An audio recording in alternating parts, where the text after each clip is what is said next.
আমরা গত পরশু ধর্মশালাতে এসেছি, হিমাচল প্রদেশের ধর্মশালায় এসে আমরা এই গুরুদ্বারে রয়েছি। এই গুরুদ্বারের গেস্ট রুম আছে, গেস্ট রুমটা সামনে পাশে, এটা অফিস, এখানে অফিস আছে, এখান থেকে বুকিং করতে হয়। অফিসটা এখন বন্ধ আছে, একটু পরেই খুলবে। কামটা উপলক্ষে হয়, এটা গুরুদ্বার আছে সামনে।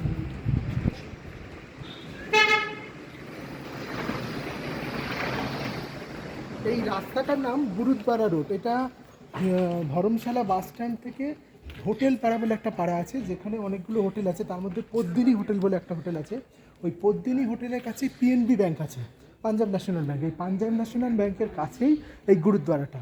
কেউ যদি ধর্মশালার বাস স্ট্যান্ড থেকে আসেন, তারা এসে বলবেন যে পদ্মিনী হোটেল যাব, পিএনবি ব্যাংক। এই পিএনবি ব্যাংকের পিছনের দিকে রাস্তাতেই এই গুরুদ্বারাটা। রাস্তার ওপর থেকে, অর্থাৎ মেন রোড থেকে এই গুরুদ্বারাটা দেখা যায়। আমরা ওইখান থেকে জিজ্ঞেস করে আসছি, এই দিক থেকে এসেছিলাম, এসে অফিসে কথা বলেছিলাম। রুম ছিল, আর রুমটা আমাদের এখানে পিছনের দিকে বিল্ডিংয়ে, গুরুদ্বারের পাশে ওদের গেস্ট হাউস। এই দিক থেকে নিচে রাখতো এটা দেখুন।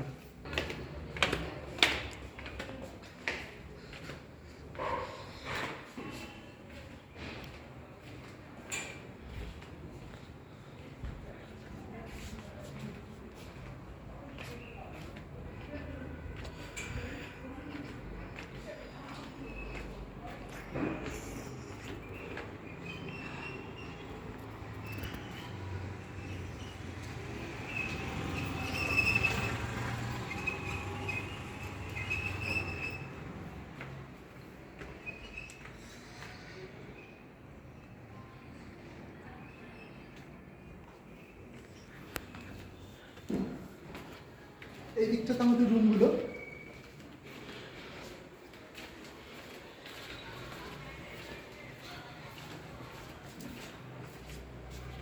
এটা আমাদের রুম, এখানে 3 জন থাকতে হবে। এটা ডবল বেডরুম আছে, এখানে একটা সিঙ্গেল ছোটো একটা বেড আছে।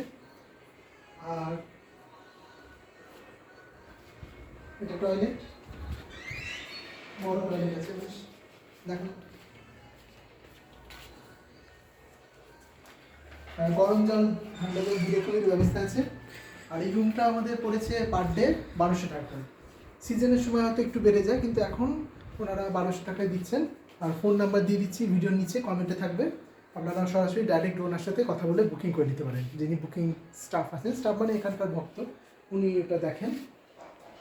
আপনারা গুরুদ্বারে এলে, এখানে মানে ধর্মশালা এলে আমরা এই গুরুদ্বারে থাকতে পারেন। এখানে প্রচুর রুম আছে, পুরো বিল্ডিংটাতে প্রচুর রুম আছে। আর 1200 টাকার কমে কিছু রুম আছে, যে রুমগুলোতে অ্যাটাচ বাথরুম নেই, তাদের জন্য প্রত্যেকটা ফ্লোরেতেই 2টো করে বাথরুম আছে, যেগুলো তারা ইউজ করতে পারেন। এবং এখানে প্রচুর স্টুডেন্ট পড়তে আসে বা বিভিন্ন কারণে ব্যবসার জন্য আসে, তারাও সাধারণত এই রুমগুলো ব্যবহার করেন। মানে তারা এই রুমগুলো নেন, অল্প টাকাতে রুমগুলো পাওয়া যায়। Thank you.